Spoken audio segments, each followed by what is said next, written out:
أعوذ بالله من الشيطان الرجيم. بسم الله الرحمن الرحيم.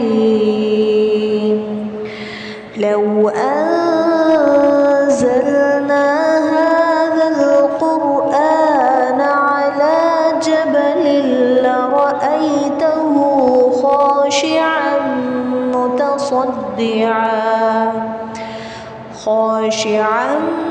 متصدعا من خشية الله.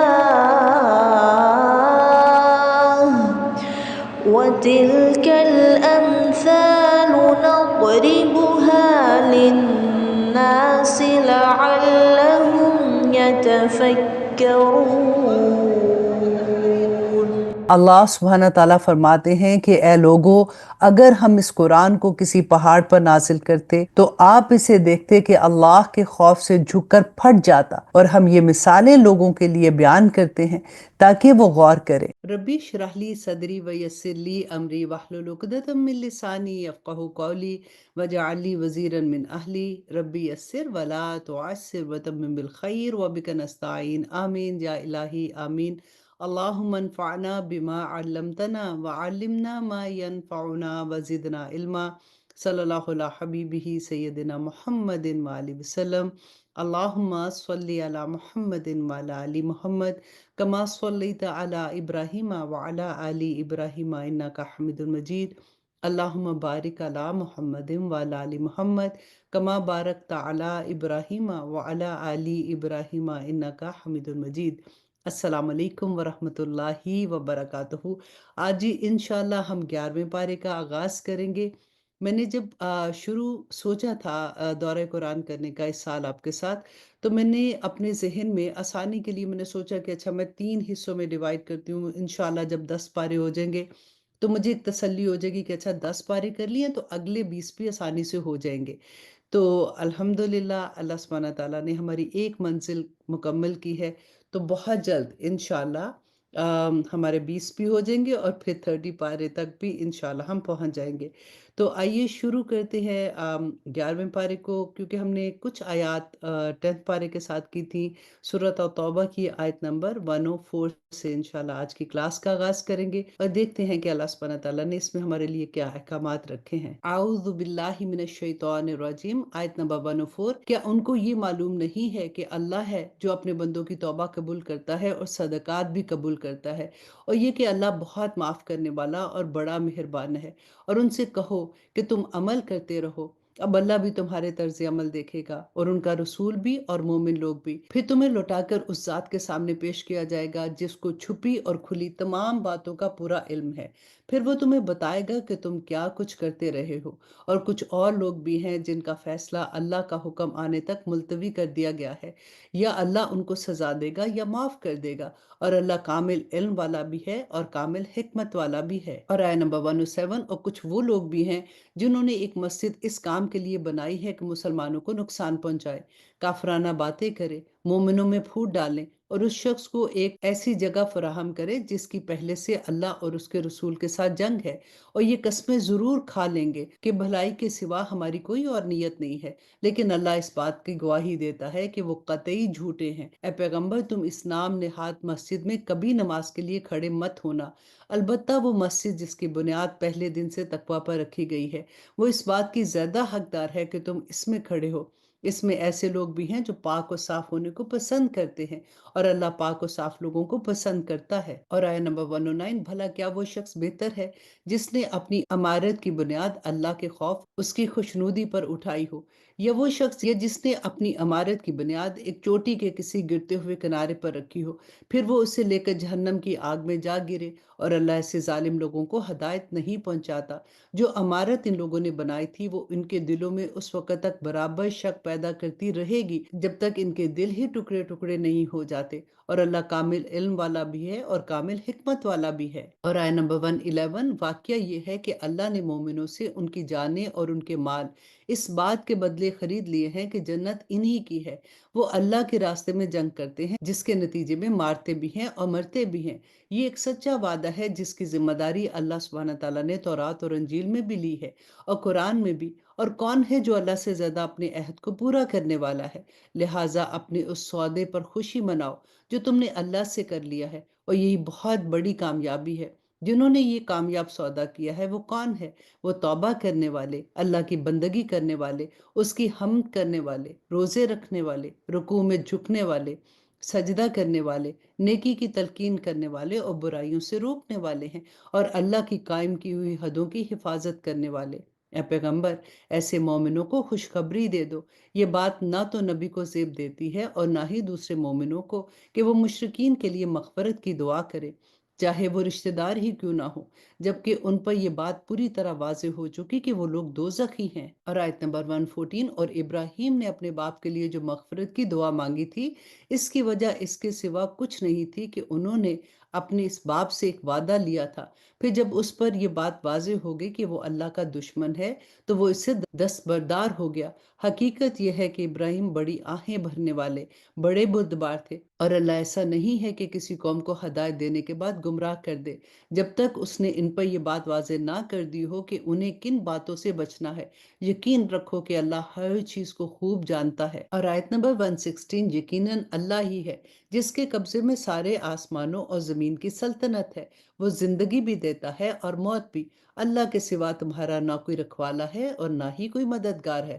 حقیقت یہ ہے کہ اللہ نے رحمت کی نظر فرمائی ہے نبی پر اور ان مہاجرین اور انصار پر جنہوں نے ایسی مشکل کی گھڑی میں نبی کا ساتھ دیا، جبکہ قریب تھا کہ ان میں سے ایک گروہ کے دل ڈگمگا جائیں۔ پھر اللہ نے ان کے حال پر توجہ فرمائی، یقیناً وہ ان کے لیے بڑا شفیق اور بڑا مہربان ہے۔ اور ان تینوں پر بھی اللہ نے رحمت کی نظر فرمائی جن کا فیصلہ ملتوی کر دیا گیا تھا، یہاں تک کہ جب ان پر یہ زمین اپنی ساری وسعتوں کے باوجود تنگ ہو گئی، ان کی زندگیاں اس پہ دو بھر ہو گئی۔ انہوں نے سمجھ لیا کہ اللہ کی پکڑ سے خود اسی کی پناہ میں آئے بغیر کہیں اور پناہ نہیں مل سکتی ہے، تو پھر اللہ نے ان پر رحم فرمایا تاکہ وہ آئندہ اللہ ہی کی طرف رجوع کرے۔ یقین جانو اللہ بہت معاف کرنے والا بڑا مہربان ہے۔ اے ایمان والو، اللہ سے ڈرو اور سچے لوگوں کے ساتھ رہا کرو۔ اور آیت نمبر 120، مدینہ کے باشندوں اور ان کے ارد گرد کے دیہاتوں میں رہنے والوں کے لیے جائز نہیں ہے کہ وہ اللہ کے رسول کا ساتھ دینے سے پیچھے رہیں، اور نہ یہ جائز ہے کہ وہ بس اپنی جانیں پیاری سمجھ کر ان کی یعنی رسول اللہ صلی اللہ علیہ وسلم کی جان سے بے فکر ہو بیٹھیں۔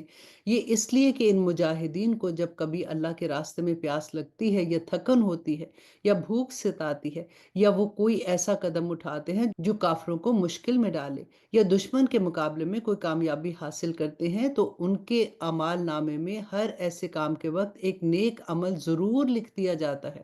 یقین جانو کہ اللہ نیک لوگوں کے کسی عمل کو بیکار جانے نہیں دیتا، نیز وہ جو کچھ اللہ کے راستے میں خرچ کرتے ہیں، چاہے وہ خرچ چھوٹا ہو یا بڑا، اور جس کسی وادی کو وہ پار کرتے ہیں، اس سب کو ان کے اعمال نامے میں نیکی کے طور پر لکھا جاتا ہے، تاکہ اللہ انہیں ہر ایسے عمل پر جزا دے جو ان کے بہترین اعمال کے لیے مقرر ہے۔ اور آیت نمبر 122، اور مسلمانوں کے لیے یہ بھی مناسب نہیں ہے کہ وہ ہمیشہ سب کے سب جہاد کے لیے نکل کھڑے ہوں، لہٰذا ایسا کیوں نہیں ہوتا کہ ان کی ہر بڑی جماعت میں سے ایک گروہ جہاد کے لیے نکل پڑے، تاکہ جو لوگ جہاد میں نہ گئے ہوں وہ دین کی سمجھ بوجھ حاصل کرنے کے لیے محنت کریں۔ آپ یہاں پہ دیکھیے کہ اللہ سبحانہ تعالیٰ فرماتے ہیں کہ جہاد کے لیے کچھ لوگ نکلے اور جو باقی رہ جائیں وہ ایسا کیوں نہیں ہوتا کہ وہ دین کو سمجھنے کے لیے اپنا وقت لگائیں، اور جب ان کی قوم کے لوگ جو جہاد میں گئے ہیں ان کے پاس واپس آئے تو یہ ان کو متنبع کرے تاکہ وہ گناہوں سے بچ جائیں، کیونکہ وہ تو دین سیکھ رہے ہیں نا پیچھے رہنے والے۔ تو جو جہاد پہ گئے، دیکھیں جہاد اتنی بڑی اللہ سبحانہ تعالیٰ کی راہ میں قربانی ہے، تو اللہ سبحانہ تعالیٰ فرماتے ہیں کہ جب وہ واپس آئیں تو جو دین سیکھ رہے ہیں وہ ان کو متنبع کریں کہ اللہ سبحانہ تعالیٰ کیسے اجر عطا کرتا ہے اور وہ کیسے گناہوں سے بچ سکتے ہیں۔ سبحان اللہ۔ اور آیت نمبر 123، اے ایمان والو، ان کافروں سے لڑو جو تم سے قریب ہیں اور ہونا یہ چاہیے کہ وہ تمہارے اندر سختی محسوس کرے، اور یقین رکھو کہ اللہ متقیوں کے ساتھ ہے۔ اور جب کبھی کوئی صورت نازل کی جاتی ہے تو انہی کافروں میں سے وہ لوگ ہیں جو کہتے ہیں کہ اس صورت نے تم میں کس چیز میں ایمان میں اضافہ کیا ہے۔ اب جہاں تک ان لوگوں کا تعلق ہے جو واقعی ایمان لائے ہیں، ان کے ایمان میں تو اس صورت نے واقعی اضافہ کیا ہے اور وہ اس پر خوش ہوتے ہیں۔ اور آیت نمبر 125، رہے وہ لوگ جن کے دلوں میں روگ ہے تو اس صورت نے ان کی گندگی میں کچھ اور گندگی کا اضافہ کر دیا ہے، اور ان کو موت بھی کفر ہی کی حالت میں آئے گی۔ کیا یہ لوگ دیکھتے نہیں ہیں کہ وہ ہر سال ایک دو مرتبہ کیسے آزمائش میں مبتلا ہوتے ہیں، پھر بھی وہ توبہ نہیں کرتے اور نہ کوئی سبق حاصل کرتے ہیں؟ اور جب کبھی کوئی صورت نازل ہوتی ہے تو یہ ایک دوسرے کی طرف دیکھتے ہیں اور اشاروں میں ایک دوسرے سے کہتے ہیں کہ کیا کوئی تمہیں دیکھ تو نہیں رہا، پھر وہاں سے اٹھ کر چلے جاتے ہیں۔ اللہ نے ان کے دل پھیر دیے ہیں کیونکہ وہ ایسے لوگ ہیں جو سمجھ سے کام نہیں لیتے ہیں۔ اور آیت نمبر 129، اور یہ سورۃ التوبہ کی آخری آیا ہے۔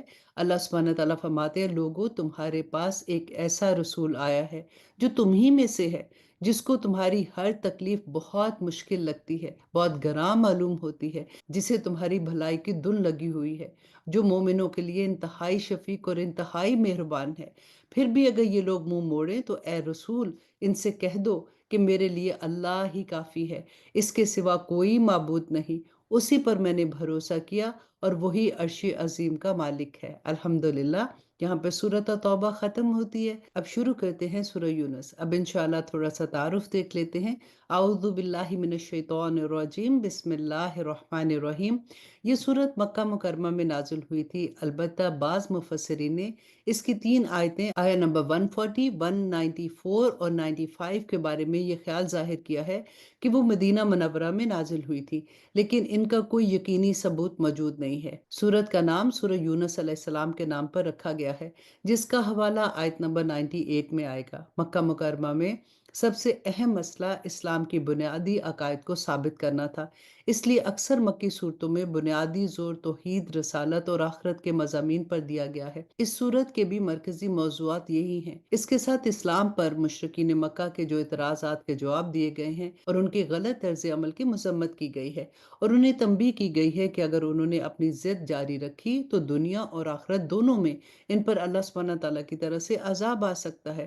اس سلسلے میں پچھلے انبیاء کرام میں سے حضرت موسیٰ علیہ السلام کی مخالفت کے نتیجے میں فرعون کو غرق کرنے کا واقعہ تفصیل کے ساتھ، اور حضرت نوح اور حضرت یونس علیہ السلام کے واقعات اختصار کے ساتھ بیان فرمائے ہیں۔ ان میں کافروں کے لیے تو یہ سبق ہے کہ انہوں نے پیغمبر کی مخالفت میں جو رویہ اختیار کیا ہوا تھا، اس کے نتیجے میں ان کا انجام بھی ویسا ہو سکتا ہے، اور رسول اللہ صلی اللہ علیہ وسلم اور مسلمانوں کے لیے یہ تسلی کا امکان ہے کہ ان ساری مخالفتوں کے باوجود آخری انجام انشاءاللہ انہی کے حق میں ہوگا۔ تو آئیے شروع کرتے ہیں۔ بسم اللہ الرحمن الرحیم۔ شروع اللہ کے نام سے جو بڑا مہربان اور نہایت رحم کرنے والا ہے۔ یہ سورت مکی ہے اور اس میں 109 آیات ہیں اور 11 رکوع ہیں۔ الف لام را، یہ حروف مقطعات ہیں۔ یہ اس کتاب کی آیتیں ہیں جو حکمت سے بھری ہوئی ہے۔ کیا لوگوں کے لیے تعجب کی بات ہے کہ ہم نے خود انہی میں سے ایک شخص پر وحی نازل کی ہے؟ لوگوں کو اللہ کے خلاف ورزی سے ڈراؤ، اور جو لوگ ایمان لے آئے ہیں ان کو خوشخبری دو کہ ان کے رب کے نزدیک ان کا صحیح معنوں میں بڑا درجہ ہے۔ مگر جب انہوں نے لوگوں کو یہ پیغام دیا تو کافروں نے کہا کہ یہ تو کھلا جادو ہے۔ حقیقت یہ ہے کہ تمہارا پروردگار اللہ ہے، جس نے سارے آسمانوں اور زمینوں کو 6 دن میں پیدا کیا، پھر اس نے عرش پر اس طرح استوا فرمایا کہ وہ ہر چیز کا انتظام کرتا ہے۔ اور آیہ نمبر 3 میں اللہ سبحانہ تعالیٰ فرماتے ہیں، کوئی اس کی اجازت کے بغیر اس کے سامنے کسی کی سفارش کرنے والا نہیں ہے، وہی اللہ ہے تمہارا پروردگار، لہٰذا اس کی عبادت کرو۔ کیا تم پھر بھی دھیان نہیں دیتے؟ اسی کی طرف تم سب کو لوٹ کر جانا ہے، یہ اللہ کا سچا وعدہ ہے۔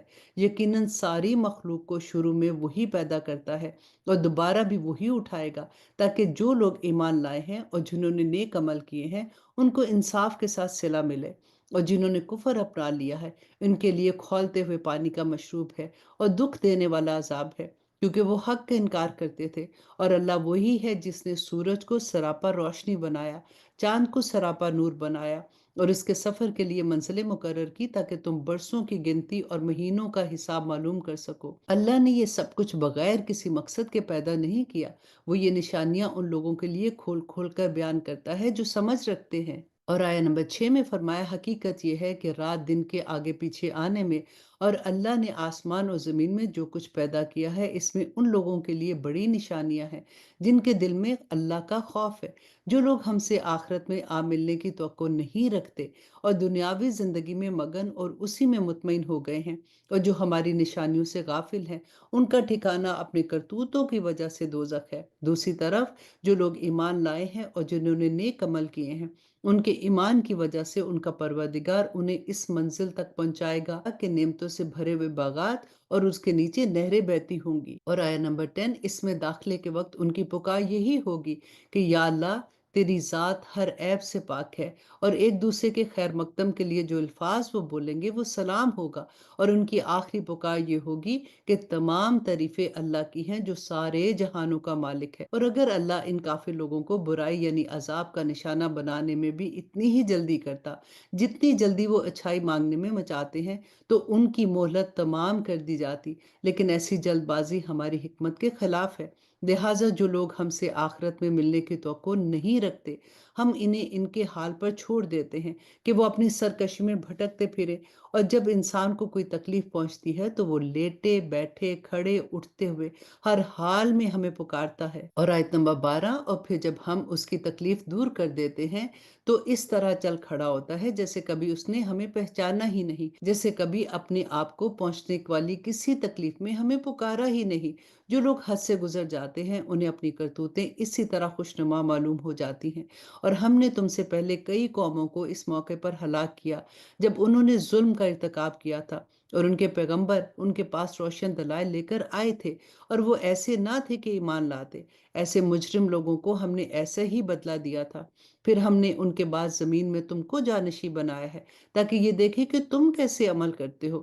اور وہ لوگ جو آخرت میں ہم سے آ ملنے کی توقع نہیں رکھتے، جب ان کے سامنے ہماری آیتیں پڑھی جاتی ہیں جبکہ وہ بالکل واضح ہوتی ہیں، تو وہ یہ کہتے ہیں کہ یہ نہیں، کوئی اور قرآن لے کر آؤ یا اس میں تبدیلی کرو۔ اے پیغمبر ان سے کہہ دو کہ مجھے یہ حق نہیں پہنچتا کہ میں اس میں اپنی طرف سے کوئی تبدیلی کروں، میں تو کسی اور چیز کی نہیں صرف اسی وحی کی پیروی کرتا ہوں جو مجھ پر نازل کی گئی ہے۔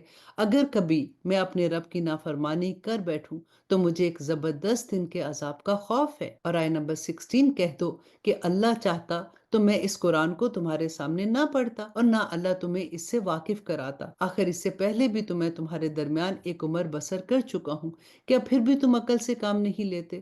پھر اس شخص سے بڑا ظالم کون ہوگا جو اللہ پر جھوٹا بہتان باندھے یا اس کی آیتوں کو جھٹلائے؟ یقین کرو کہ مجرم لوگ فلاح نہیں پاتے، اور یہ لوگ اللہ کو چھوڑ کر ان من گھڑت خداؤں کی عبادت کرتے ہیں جو نہ تو ان کو کوئی نقصان پہنچا سکتے ہیں نہ ہی فائدہ دے سکتے ہیں۔ وہ کہتے ہیں کہ یہ اللہ کے پاس ہماری سفارش کرنے والے ہیں۔ اے پیغمبر ان سے کہہ دو کیا تم اللہ کو اس چیز کی خبر دے رہے ہو جس کا کوئی وجود اللہ کے علم میں نہیں ہے، نہ آسمان میں اور نہ ہی زمین میں؟ حقیقت یہ ہے کہ اللہ ان کی مشرکانہ باتوں سے بالکل پاک اور کہیں بلند ہے۔ اور آیت نمبر 19 اور شروع میں تمام انسان کسی اور دین کے نہیں صرف ایک ہی دین کے قائل تھے، پھر بعد میں وہ آپس میں اختلاف کر کے الگ الگ ہو گئے۔ اور اگر تمہارے پروردگار کی طرف سے ایک بات پہلے سے طے نہ ہو چکی ہوتی تو جس معاملے میں یہ لوگ اختلاف کر رہے ہیں اس کا فیصلہ دنیا میں ہی کر دیا جاتا۔ اور یہ لوگ کہتے ہیں کہ اس نبی پر اس کے رب کی طرف سے کوئی نشانی کیوں نازل نہیں ہوتی؟ تو اے پیغمبر تم جواب میں یہ کہہ دو کہ غائب کی بات تو صرف اللہ کے اختیار میں ہے، لہٰذا تم انتظار کرو، میں بھی انتظار کر رہا ہوں۔ آیا نمبر 21 اور انسانوں کا حال یہ ہے کہ جب ان کو پہنچنے والی کوئی تکلیف کے بعد ہم ان کو رحمت کا مزہ چکھاتے ہیں تو ذرا سی دیر میں وہ ہماری نشانیوں کے بارے میں چال بازیاں شروع کر دیتے ہیں۔ کہہ دو کہ اللہ اس سے بھی جلد کوئی اور چال چل سکتا ہے، یقیناً ہمارے فرشتے تمہارے ساتھ چال بازیوں کو لکھ رہے ہیں۔ وہ اللہ ہی تو ہے جو تمہیں خشکی میں بھی اور سمندر میں بھی سفر کراتا ہے، یہاں تک کہ جب تم کشتیوں میں سوار ہوتے ہو اور یہ کشتیاں لوگوں کو لے کر خوشگوار ہواؤں کے ساتھ پانی پر چلتی ہیں اور لوگ اس بات پر مگن ہوتے ہیں تو اچانک ان کے پاس ایک تیز آندھی آتی ہے اور ہر طرف سے ان پر موجیں اٹھتی ہیں اور وہ یہ سمجھ لیتے ہیں کہ وہ ہر طرح سے گھر گئے ہیں۔ اور آیت نمبر 22 تو اس وقت وہ خلوص کے ساتھ صرف اللہ پر اعتقاد کر کے صرف اسی کو پکارتے ہیں اور کہتے ہیں کہ یا اللہ اگر تو نے ہمیں اس مصیبت سے نجات دے دی تو ہم ضرور بے ضرور شکر گزار لوگوں میں شامل ہو جائیں گے۔ لیکن جب اللہ سبحانہ تعالیٰ ان کو نجات دیتا ہے تو زیادہ دیر نہیں گزرتی کہ وہ زمین میں ناحق سرکشی کرنے لگتے ہیں۔ اے لوگو، تمہاری یہ سرکشی در حقیقت خود تمہارے اپنے خلاف پڑ رہی ہے۔ اب تو دنیاوی زندگی کے مزے اڑا لو، آخر کو تمہیں ہمارے پاس لوٹ کر آنا ہے، اس وقت ہم تمہیں بتائیں گے کہ تم کیا کچھ کر کے آئے ہو۔ دنیاوی زندگی کی مثال تو کچھ ایسی ہے جیسے ہم نے آسمان سے پانی برسایا جس کی وجہ سے زمین سے اگنے والی وہ چیزیں خوب گھنی ہو گئیں جو انسان اور مویشی کھاتے ہیں، یہاں تک کہ جب زمین نے اپنا یہ زیور پہن لیا اور سنگار کر کے خوشنما ہو گئی اور اس کے مالک سمجھنے لگے کہ بس اب یہ پوری طرح ان کے قابو میں ہے، تو کسی رات یا دن کے وقت ہمارا حکم آ گیا کہ اس پر کوئی آفت آ جائے اور ہم نے اسے کٹی ہوئی کھیتی میں بدل دیا جیسے وہ کل تھی ہی نہیں۔ اسی طرح ہم نشانیوں کو ان لوگوں کے لیے کھول کھول کر بیان کرتے ہیں جو غور و فکر سے کام لیتے ہیں، اور اللہ لوگوں کو سلامتی کے گھر کی طرف کی دعوت دیتا ہے اور جس کو چاہتا ہے سیدھے راستے پر پہنچا دیتا ہے۔ جن لوگوں نے بہتر کام کیے ہیں بہترین حالت انہی کے لیے ہے اور اس سے بڑھ کر کچھ اور بھی، نیز اس کے چہروں پر نہ تو کبھی سیاہی چھائے گی نہ ذلت، اور وہ جنت کے باسی ہیں اور وہ ہمیشہ ہمیشہ اس میں رہیں گے۔ اور آیت نمبر 27، رہے وہ لوگ جنہوں نے برائیاں کمائی ہیں تو ان کی برائی کا بدلہ اسی جیسا برابر ہوگا اور ان پر ذلت چھائی ہوئی ہوگی، اللہ کے عذاب سے انہیں کوئی بچانے والا نہیں ہوگا۔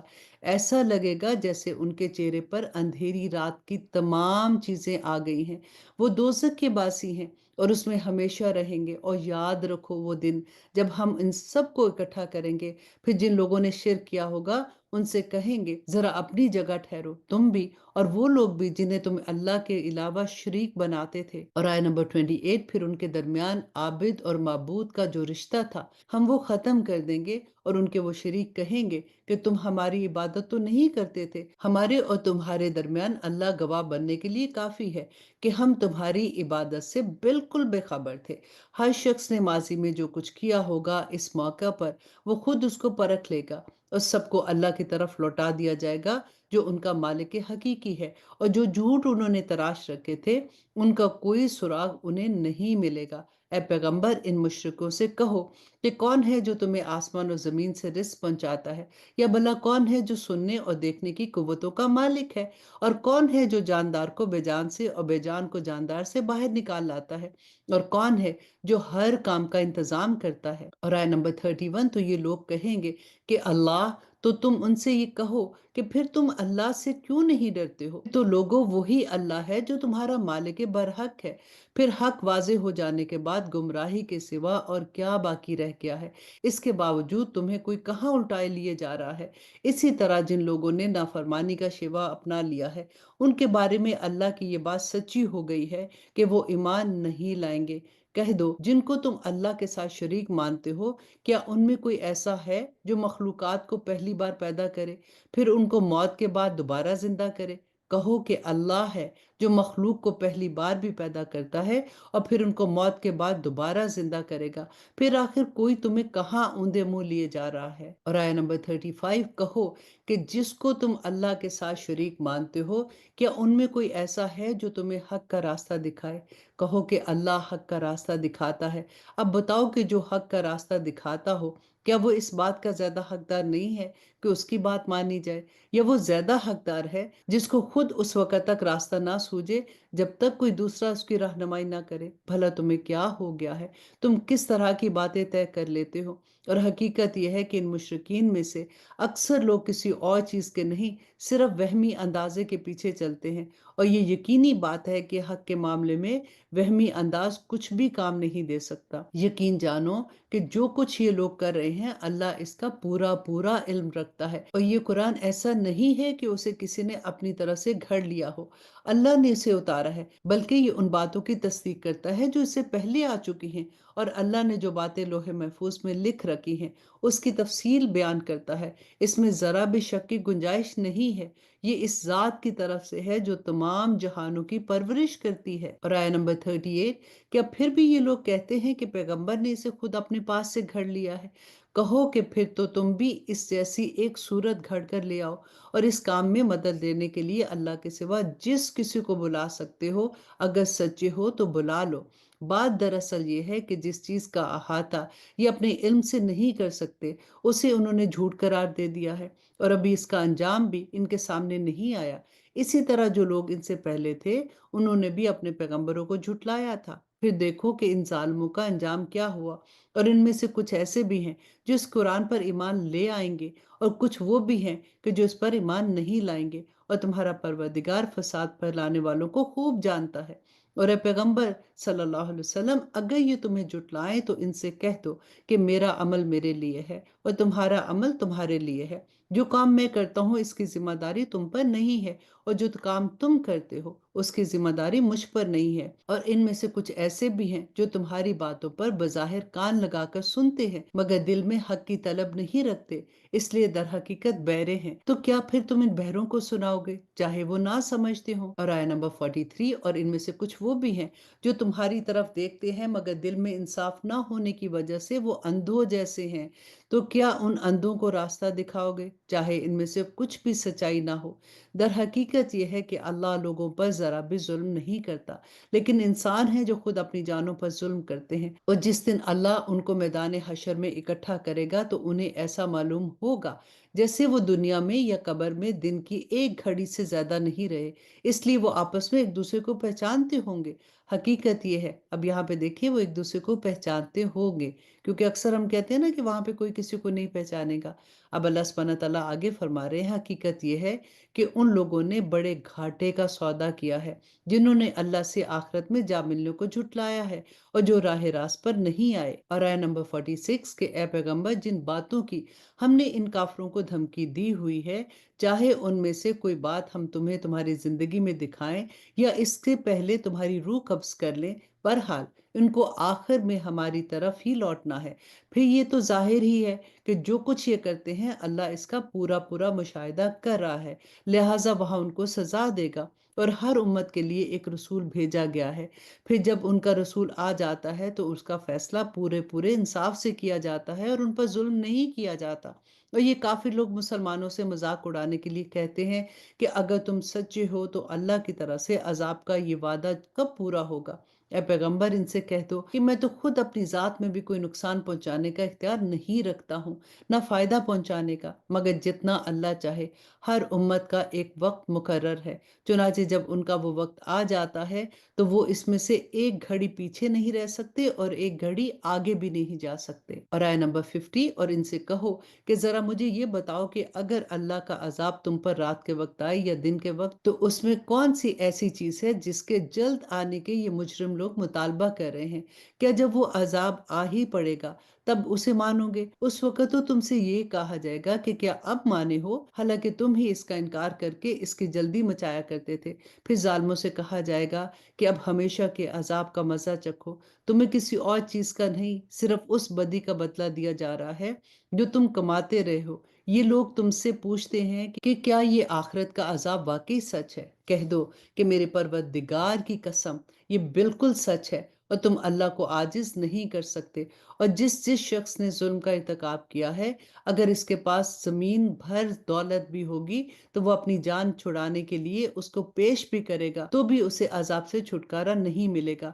اور جب وہ عذاب کو اپنی آنکھوں سے دیکھ لیں گے تو اپنی شرمندگی کو چھپانا چاہیں گے، اور ان کا فیصلہ انصاف کے ساتھ ہوگا اور ان پر ظلم نہیں ہوگا۔ یاد رکھو کہ آسمان و زمین میں جو کچھ ہے وہ سب اللہ کا ہے۔ یاد رکھو کہ اللہ کا وعدہ سچا ہے، لیکن اکثر لوگ نہیں جانتے ہیں۔ آیہ نمبر 56، اور وہی زندہ کرتا ہے اور وہی موت بھی دیتا ہے اور اسی کے پاس تم سب کو لوٹ کر جانا ہے۔ لوگوں، تمہارے پاس ایک ایسی چیز آئی ہے جو تمہارے پروردگار کی طرف سے ایک نصیحت ہے اور دلوں کی بیماریوں کے لیے شفا ہے اور ایمان والوں کے لیے ہدایت اور رحمت کا سامان ہے۔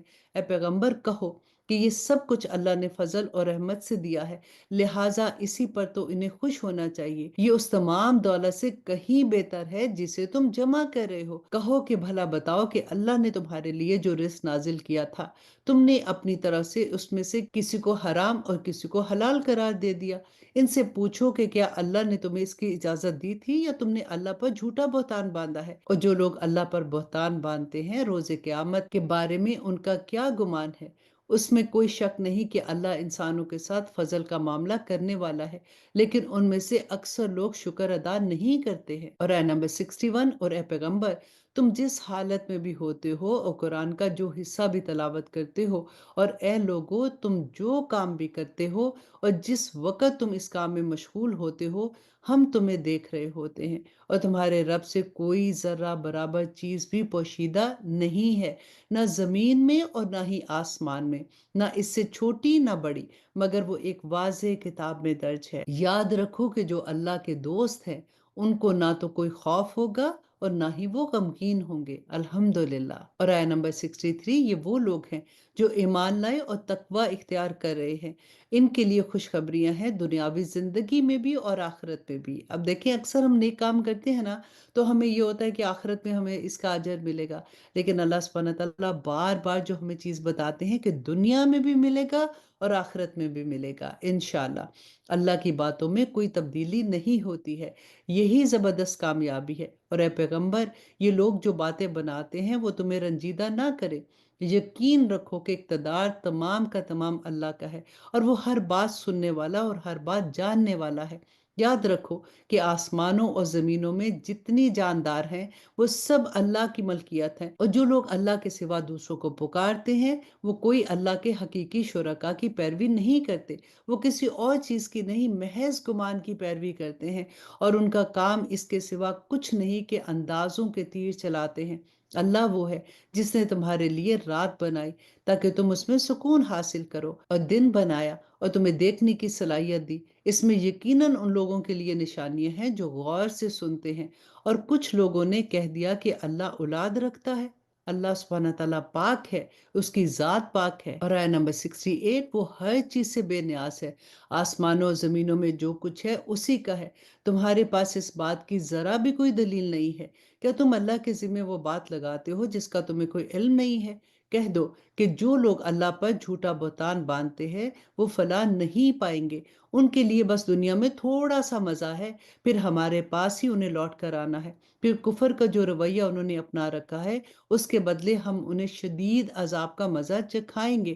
اور اے پیغمبر ان کے سامنے نوح کا واقعہ پڑھ کر سناؤ، جب انہوں نے اپنی قوم سے کہا تھا کہ میری قوم کے لوگوں، اگر تمہارے درمیان میرا رہنا اور اللہ کی آیات کے ذریعے خبردار کرنا تمہیں بھاری معلوم ہو رہا ہے تو میں نے تو اللہ پر ہی بھروسہ کر رکھا ہے، اب تم اپنے شریکوں کو ساتھ ملا لو اور میرے خلاف اپنی تدبیروں کو خوب پختہ کر لو، پھر جو تدبیر تم کر رہے ہو اور جو کرنا چاہتے ہو تمہارے دل میں کسی گھٹن کا باعث نہ بنے، بلکہ میرے خلاف جو فیصلہ تم نے کیا ہوا ہے اسے دل کھول کر کر گزرو اور مجھے ذرا بھی مہلت نہ دو۔ آیت نمبر 72، پھر بھی اگر تم نے منہ موڑے رکھا تو میں نے تم سے اس تبلیغ پر کوئی اجرت نہیں مانگی ہے، میرا اجر کسی اور نے نہیں اللہ نے ذمہ لیا ہے، اور مجھے یہ حکم دیا ہے کہ میں فرما بردار لوگوں میں شامل رہوں۔ پھر ہوا یہ کہ ان لوگوں نے نوح کو جھٹلایا، اور نتیجہ یہ ہوا کہ ہم نے نوح کو اور جو لوگ اس کے ساتھ کشتی میں تھے انہیں بچا لیا، اور ان کو کافروں کی جگہ زمین میں بسایا، اور جن لوگوں نے ہماری نشانیوں کو جھٹلایا تھا انہیں طوفان میں غرق کر دیا۔ اب دیکھو کہ جن لوگوں کو خبردار کیا گیا تھا ان کا انجام کیسا ہوا ہے۔ پھر اس کے بعد ہم نے مختلف پیغمبر ان کی اپنی قوموں کی طرف بھیجے اور ان کے پاس کھلے کھلے دلائل لے کر آئے، لیکن ان لوگوں نے جس بات کو پہلی بار جھٹلا دیا تھا اس کو مان کر نہ دیا۔ جو لوگ حد سے گزر جاتے ہیں ان کے دلوں پر ہم اسی طرح سے مہر لگا دیتے ہیں۔ اور آیت نمبر 75، اور اس کے بعد ہم نے موسیٰ اور ہارون کو فرعون اور اس کے سرداروں کے پاس اپنی نشانیاں دے کر بھیجا، تو انہوں نے تکبر کا معاملہ کیا اور وہ مجرم لوگ تھے۔ چنانچہ جب ان کے پاس ہماری طرف سے حق کا پیغام آیا تو وہ کہنے لگے کہ ضرور یہ کھلا جادو ہے۔ موسیٰ نے کہا کہ کیا تم حق کے بارے میں ایسی بات کہہ رہے ہو جبکہ وہ تمہارے پاس آ چکا ہے؟ بھلا کیا یہ جادو ہے؟ حالانکہ جادوگر فلاح نہیں پاتے۔ کہنے لگے کیا تم ہمارے پاس اس لیے آئے ہو کہ جس طور طریقے پر ہم نے اپنے باپ دادا کو پایا ہے اس سے ہمیں ہٹا دو اور اس زمین میں تم دونوں کی بادشاہت قائم ہو؟ ہم تو تم دونوں کی بات ماننے والے نہیں ہیں۔ اور فرعون نے اپنے ملازموں سے کہا کہ جتنے ماہر جادوگر ہیں ان سب کو میرے پاس لے آؤ۔